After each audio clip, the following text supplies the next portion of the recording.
নমস্কার। বিশ্বকবি রবীন্দ্রনাথ ঠাকুরের জন্মদিনের উপলক্ষে আমার নিবেদন তাঁর লেখা একটি কবিতা লুকোচুরি।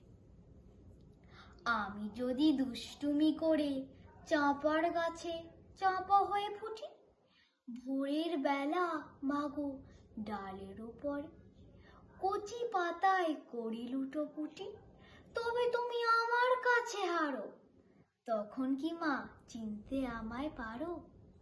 তুমি ডাকো খোকা কোথায় ওরে, আমি শুধু হাসি চুপটি করে। যখন তুমি থাকবে যে কাজ নিয়ে, সবই আমি দেখবো নয়ন মেলে। স্নানটি করে চাপার তলা দিয়ে আসবে তুমি পিঠেতে চুল ফেলে। এখান দিয়ে পুজোর ঘরে যাবে, দূরের থেকে ফুলের গন্ধ পাবে।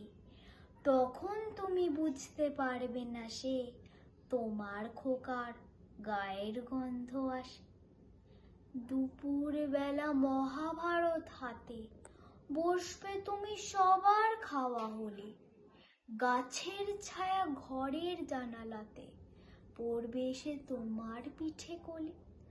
আমি আমার ছোট্ট ছায়াখানি দোলাবো তোর বইয়ের পরে আনি। তখন তুমি বুঝতে পারবে না সে তোমার চোখে খোকার ছায়া ভাসে।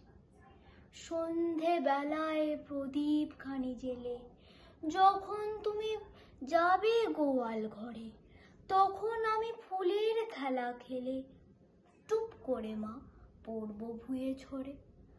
আবার আমি তোমার খোকা হব, গল্প বলো তোমায় গিয়ে কব। তুমি বলবে দুষ্টু ছিলি কোথা, আমি বলবো না সে কথা। নমস্কার।